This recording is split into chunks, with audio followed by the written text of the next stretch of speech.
आज हम देखने वाले हैं मॉडल पेपर क्लास 10 के लिए। और यहाँ पर हम सभी देख सकते हैं समय यहाँ पर 3 घंटे 15 मिनट और 15 मिनट आपको पेपर पढ़ने के लिए दिया गया है।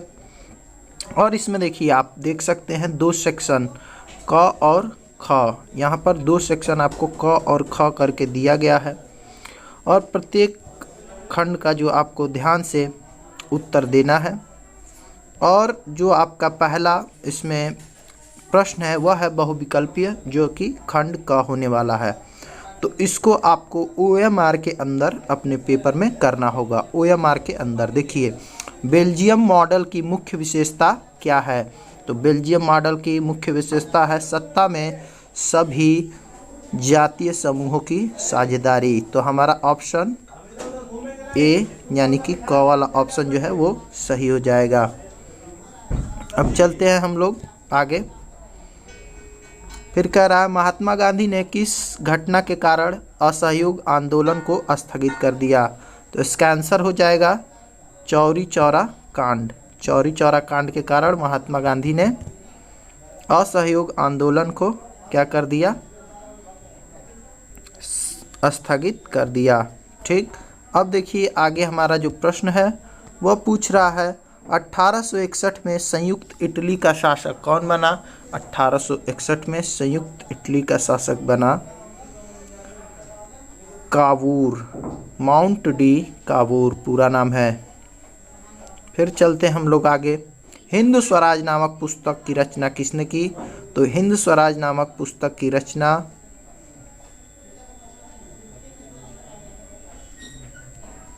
बाल गंगाधर तिलक के द्वारा की गई थी। अब चलते हैं हम लोग आगे, देखते हैं जर्मनी का एकीकरण किस युद्ध के बाद पूरा हुआ। तो जर्मनी का एकीकरण हुआ ऑस्ट्रिया प्रशा युद्ध के बाद। ऑस्ट्रिया प्रशा युद्ध के बाद जर्मनी का एकीकरण किया गया। अब देखिए भारतीय भाषाओं को संविधान की किस अनुसूची में रखा गया है।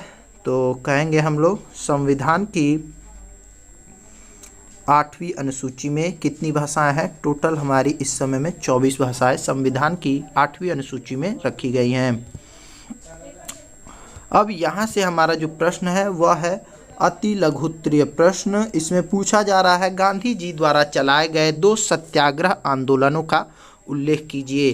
तो इसमें सबसे पहला सत्याग्रह हमारा हो जाएगा चंपारण सत्याग्रह और दूसरा असहयोग आंदोलन, जो कि हमारे ऊपर प्रश्न में यहीं पर दिया हुआ था। यहाँ पर हम लोग देख सकते हैं हमारा असहयोग आंदोलन और चंपारण सत्याग्रह। तो 2 सत्याग्रह आंदोलन हमारे हो गए। फिर पूछ रहा है लोकतांत्रिक शासन क्यों लोकप्रिय माना जाता है, कोई 2 कारण लिखिए। तो लोकतांत्रिक शासन को महत्वपूर्ण माने जाने के पीछे पहला कारण है यहाँ पर जनता स्वयं के लिए स्वयं की सरकार स्वयं से चुनती है।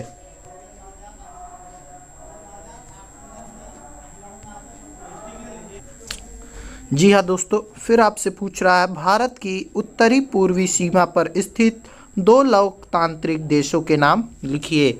उत्तरी पूर्वी सीमा, तो देख सकते हैं हम लोग, मैं थोड़ा सा भारत का यहाँ पर मैप बनाना चाहूँगा और देख सकते हैं आप, ये थोड़ा सा साइज में बड़ा करके देखिए। ये है भारत देश, हमारा प्यारा भारत देश, और इसकी उत्तरी पूर्वी सीमा हमें दिखानी है। तो थोड़ा सा मैं टाइम लूँगा, लेकिन आपको बना करके दिखाता हूँ। देखिए यहाँ पे ये चीज़ है। तो फिर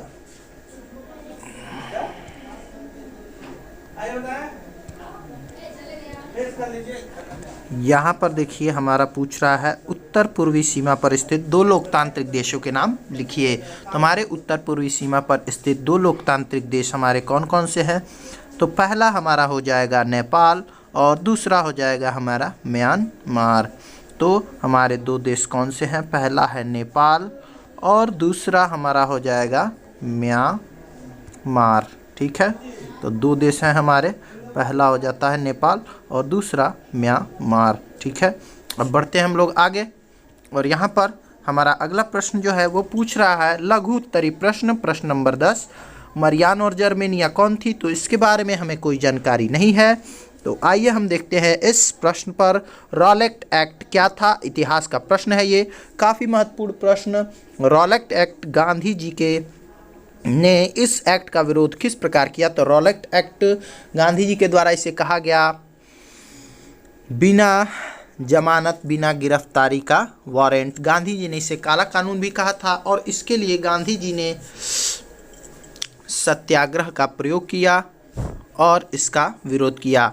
अब देखिए आगे हमारा प्रश्न पूछ रहा है, वर्तमान लोकतांत्रिक व्यवस्था की 3 चुनौतियों का उल्लेख कीजिए। तो वर्तमान लोकतांत्रिक व्यवस्था में सबसे बड़ी चुनौती है बहुसंख्यकवाद, जो हमारे चैप्टर नंबर 2 में सामाजिक विषय के आया है। इसके अलावा इसमें जो सबसे महत्वपूर्ण चुनौती है आज के समय की, वह है जातिवादिता। जो हमारे देश में जातियों के नाम पर राज्य सरकारें बनती बिगड़ती हैं, वह जातिवादिता जो है वह हमारे देश के लिए काफ़ी ज़्यादा हानिकारक सिद्ध हो रही है। और इसके अलावा तीसरी जो हमारी सबसे बड़ी चुनौती है वह है लोकतंत्र में, वह है अति राष्ट्रवाद। राष्ट्रवाद की अति हो जाना भी लोकतंत्र के लिए एक चुनौती के रूप में सामने आ रही है। ठीक है, और फिर हमारा दूसरा प्रश्न पूछ रहा है, लोकतंत्र में उत्तरदायी शासन एवं पारदर्शिता आवश्यक है, इसके पक्ष में अपना मत स्पष्ट कीजिए। तो इसके बारे में हमें नहीं करना है क्योंकि हमने एक प्रश्न पहले ही कर लिया है। तो चलिए आगे बढ़ते हम लोग, और यहाँ से हमारा स्टार्ट होता है लॉन्ग आंसर टाइप क्वेश्चन, यानी कि दीर्घ उत्तरीय प्रश्न। कह रहा है अंतरराष्ट्रीय आर्थिक विनियमों में 3 तरह की गतियों या प्रवाहों के उल्लेख कीजिए और अपने उत्तर की पुष्टि हेतु उपयुक्त उदाहरण भी दीजिए। यहाँ पर दूसरा प्रश्न हम देखेंगे, प्रथम विश्व युद्ध के बाद आई आर्थिक महामंदी का क्या कारण था? किन्हीं 2 प्रभावों का उल्लेख कीजिए। तो प्रथम विश्व युद्ध के बाद सबसे पहले आर्थिक महामंदी आई, जहाँ पर लोगों के पास खाने पीने की समस्याएं हो गई थी। इसके अलावा इसका दूसरा प्रभाव ये हुआ कि जो ताकत थी वह ब्रिटेन से हट करके अमेरिका की तरफ मुड़ने लगी थी। अब देखिए अगला, सत्ता की साझेदारी का अर्थ क्या है? देखिए यहाँ पर प्रश्न पूछ रहा है सत्ता की साझेदारी। सत्ता की साझेदारी का मतलब ये होता है कि सत्ता में विभिन्न प्रकार के लोग होते हैं जिनके बीच में शक्तियों का बंटवारा किया जाता है। जैसे हमारे देश में 3 प्रकार की व्यवस्था है। एक को हम लोग कहते हैं न्यायपालिका, दूसरे को हम लोग कहते हैं कार्यपालिका और तीसरे को हम लोग कहते हैं संसद। ठीक है, न्यायपालिका, कार्यपालिका, संसद। तो हमारी संसद जो है वह है हमारी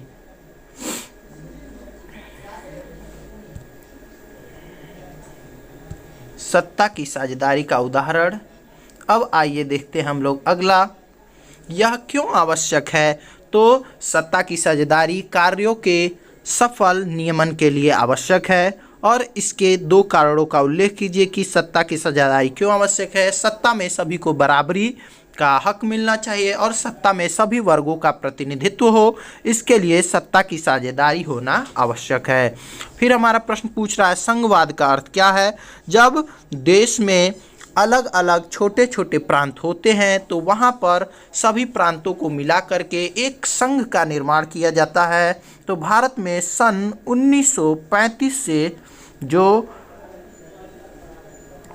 सन 1935 का आपका एक्ट आया था, 1935 का जो एक्ट आया था, एक्ट ऑफ 1935, उस एक्ट से ही भारत में संघवाद जो है वह प्रचलित है, जिसके अनुसार भारतीय राज्य भारत से किसी भी प्रकार से अलग नहीं हो सकते हैं।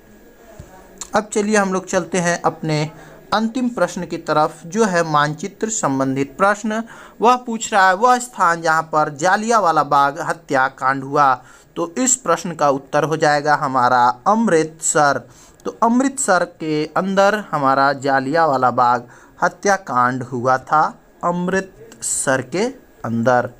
ठीक है, अब नेक्स्ट हमारा पूछ रहा है प्रश्न कि वह स्थान जहाँ पर गांधी जी ने नमक बनाना शुरू किया, तो उस स्थान का नाम है दांडी।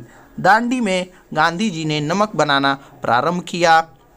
अब देखिए वह स्थान जहाँ पर नील की खेती करने वाले किसानों ने आंदोलन किया, तो इसमें हमारे दो आ जाएंगे। सबसे पहले नील विद्रोह कहाँ पे हुआ था, तो पाबना जो बंगाल का शहर है उस समय का, और वर्तमान में यह बांग्लादेश में है। इसके बाद हमारा दूसरा जो शहर है उसका नाम है चंपारण, जो गांधी जी के कारण प्रसिद्ध है। तो हम लोग के सिलेबस के अनुसार चंपारण जो है वह सबसे सटीक ऑप्शन हो जाएगा। तो हम लोग अपने मैप के अंदर जहाँ भी बिहार का क्षेत्र होगा उसमें चंपारण हम लोग दिखा देंगे। अब देखिए यहाँ पर अगला हमारा जो प्रश्न है वह पूछ रहा है कि वह स्थान जहाँ पर सूती मिल श्रमिकों ने सत्याग्रह किया। तो हम सभी जानते हैं कि गांधी जी ने अहमदाबाद के सूती मिल के श्रमिकों के साथ सत्याग्रह किया था सन 1919 में। अब देखिए पूछ रहा है वह स्थान जहां पर दिसंबर 1920 में भारतीय राष्ट्रीय कांग्रेस का अधिवेशन हुआ था। तो दिसंबर 1920 में जो हमारा अधिवेशन हुआ था वह हुआ था हमारे प्यारे उत्तर प्रदेश राज्य के कानपुर में। तो कानपुर अधिवेशन सन 1920 कानपुर अधिवेशन कांग्रेस का बहुत ही महत्वपूर्ण अधिवेशन रहा था। अब यहाँ पर वही प्रश्न का उत्तर दृष्टिबाधित छात्रों के लिए है, और इसके साथ हमारा यह मॉडल पेपर सन 2020 का समाप्त हुआ। और अब हम आ जाते हैं सेक्शन सी, जिसे हम लोग कहते हैं भूगोल।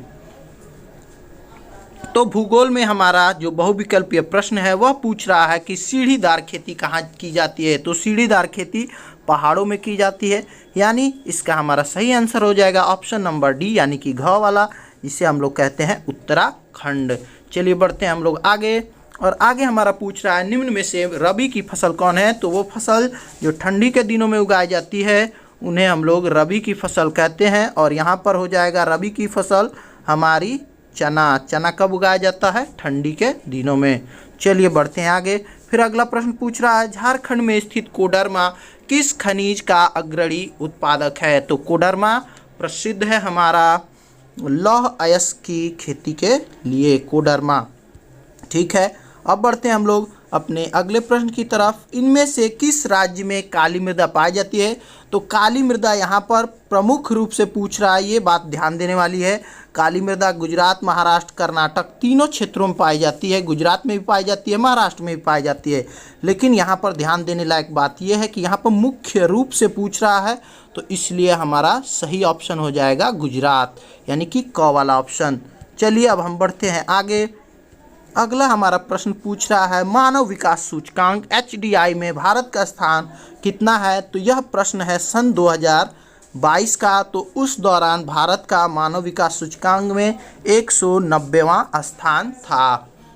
वर्तमान में अगर पूछेगा तो हम लोग कहेंगे 192वां स्थान। अब देखिए भारत आय की दृष्टि से कैसा आय वाला देश है। तो यहाँ पर हम लोग कहेंगे मध्य आय वर्ग वाला देश। अब देखेंगे इसमें भूगोल में अगला प्रश्न जो पूछ रहा है वह है जैव और अजैव संसाधन में कोई दो अंतर बताइए। जैव संसाधन यानी ऐसे संसाधन जो जीवित वस्तुओं से बनाए जाते हैं उन्हें जैव संसाधन कहते हैं, और जो निर्जीव वस्तुओं से बनाए जाते हैं उन्हें अजैव संसाधन कहते हैं। और जैव संसाधन जो होते हैं वह हमारे जैसे पेड़ पौधे जंतु ये हो गए, और अजैव संसाधन जैसे कोयला, हमारा भूमि, हमारा जल, ये सब हो जाएंगे। तो ये हो जाएंगे हमारे दो अंतर। अब पूछ रहा है हमारा अति लघु उत्तरीय प्रश्न सकल घरेलू उत्पाद क्या है। इसे ही हम लोग कहते हैं GDP। इसे ही हम लोग क्या कहते हैं GDP। तो इसका हमारा हो जाएगा full form gross domestic product, यानी एक वर्ष में किसी भी एक देश के अंदर एक वर्ष में जो भी उत्पादित पदार्थ होता है, जो भी एक देश में एक साल के अंदर एक वर्ष के अंदर जो भी उत्पादित क्या होता है उत्पाद होता है, जो भी वस्तु होती है, जो भी उत्पाद होता है, उसकी कीमत तथा उस दौरान जो सेवा मूल्य के जो कार्य उनकी कीमत होती है, उसे ही हम लोग बोलते हैं सकल घरेलू उत्पाद। अब पूछ रहा है प्रच्छन्न बेरोजगारी का कोई अन्य नाम लिखे। प्रच्छन्न बेरोजगारी को हम लोग अन्य नाम के रूप में जानते हैं, इसे कहते हैं हम लोग छिपी हुई बेरोजगारी। तो प्रच्छन्न बेरोजगारी का अन्य नाम क्या है? छिपी हुई बेरोजगारी। और यह सबसे ज़्यादा कहाँ देखने को मिलती है? तो इसे कहते हैं हम लोग कृषि क्षेत्र में। कृषि क्षेत्र में हमारी प्रच्छन्न बेरोजगारी ज़्यादा देखने को मिलती है। चलिए अब बढ़ते हैं हम लोग अपने अगले प्रश्न की तरफ। पूछ रहा है आग्नेय तथा कायांतरित चट्टानों में खनिजों का निर्माण किस प्रकार होता है? तो ये बहुत ही आसान सा प्रश्न है, कक्षा 6 के एनसीईआरटी के अंदर यह पूछा जा चुका है, पढ़ाया जा चुका है। तो अगर आपने अच्छे से किया होगा कक्षा 6 में, तो आप 10 में भी बहुत ही आसानी से इस प्रश्न को कर पाएंगे। आग्नेय शैलों का निर्माण हमारे ज्वालामुखी पर्वतों से होता है। जो हमारे ज्वालामुखी होते हैं, इनमें विस्फोट होता है, तो इनके पिघलने से जो मैग्मा होती है, इसी मैग्मा के जमने से आग्नेय शैलों का निर्माण होता है। और जब आग्नेय शैल छोटे छोटे टुकड़ों में टूट जाते हैं, तो इनसे हमारे अवसादी शैलों का निर्माण होता है। और अवसादी शैलों के दबने से जो हमारे नए प्रकार के चट्टान बनते हैं, उन्हें हम लोग कायांतरित शैल बोलते हैं। यानी कायांतरित शैलों का निर्माण अवसादी शैलों से और आग्नेय शैलों का निर्माण हमारे ज्वालामुखी पर्वतों के मैग्मा के पिघलने से होता है। ठीक है,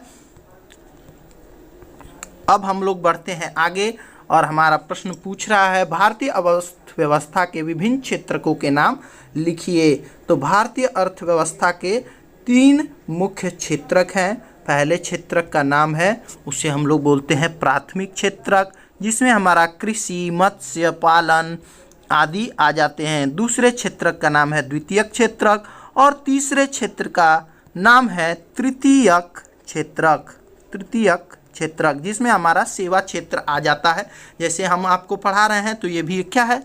तृतीयक क्षेत्रक का उदाहरण है। अब इसी में प्रश्न पूछ रहा है संक्षिप्त परिचय दीजिए। तो प्राथमिक क्षेत्र के अंतर्गत हमारा कृषि, खनन, मत्स्य पालन आदि आ जाता है, पशुपालन भी आ जाता है। द्वितीयक क्षेत्र के अंतर्गत हमारे उद्योग आ जाते हैं, वस्त्र उद्योग, कोयला उद्योग, तेल उद्योग और हमारे जितने भी सेवा क्षेत्र हैं, जैसे कि हमारा हॉस्पिटैलिटी हो गया, सेवा क्षेत्र हो गया, टीचिंग हो गया, बॉलीवुड इंडस्ट्री हो गई, तो ये सभी हमारे जो होते हैं, या बार्बर हो गए, नाउ हो गए, ये सभी जो होते हैं हमारे तृतीयक क्षेत्र के अंतर्गत, सेवा क्षेत्र के अंतर्गत आते हैं। फिर इसी में प्रश्न पूछ रहा है वैश्वीकरण क्या है? विश्व के समस्त देशों के आसपास एक साथ आ जाने से व्यापार करने को हम लोग क्या कहते हैं? वैश्वीकरण कहते हैं। तो वैश्वीकरण की शुरुआत भारत में कब हुई थी? तो आप एक पॉइंट को लिख देंगे तो आपका नंबर बढ़िया से आएगा। 1991-92 में पीवी नरसिम्हा राव की सरकार थी। किसकी सरकार थी? पीवी नरसिम्हा राव, ये कांग्रेस के प्रधानमंत्री थे। और उस दौरान हमारे पूर्व प्रधानमंत्री मनमोहन सिंह जी हमारे क्या थे? उस दौरान हमारे मनमोहन सिंह जी हमारे वित्त मंत्री थे। इन्होंने भारत में किसकी शुरुआत की? वैश्वीकरण, उदारीकरण और निजीकरण की शुरुआत की। तो इस पॉइंट को आप लिख देंगे तो आपको जरूर से नंबर इसमें 3 में पूरे 3 मिल जाएंगे। अब आ गए हम लोग दीर्घ उत्तरीय प्रश्न की तरफ। अब देखिए दीर्घ उत्तरीय प्रश्न पूछ रहा अंतर्राष्ट्रीय बाजार किसे कहते हैं? इसकी 5 विशेषताओं के नाम लिखिए।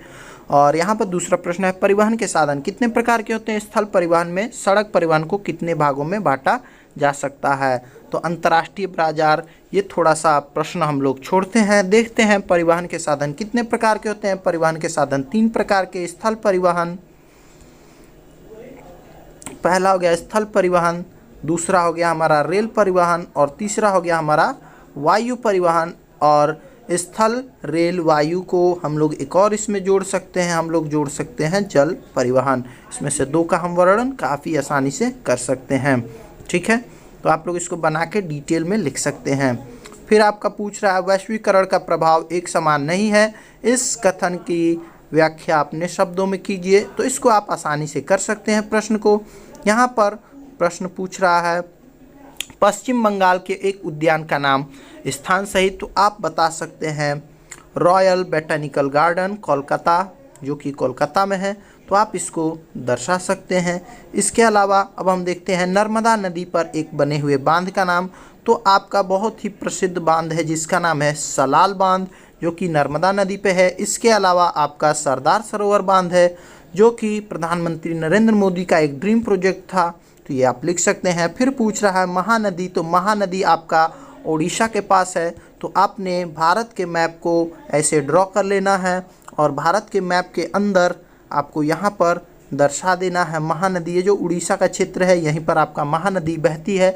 माफ़ कीजिएगा थोड़ा सा अगर मैप अच्छा न बना हो तो उसके लिए मैं क्षमा चाहूँगा। फिर देखिए यहाँ पर भारत के पूर्वी तट, तो यहाँ पर आपको पता है कि भारत के 2 तट हैं, पूर्वी तट और पश्चिमी तट।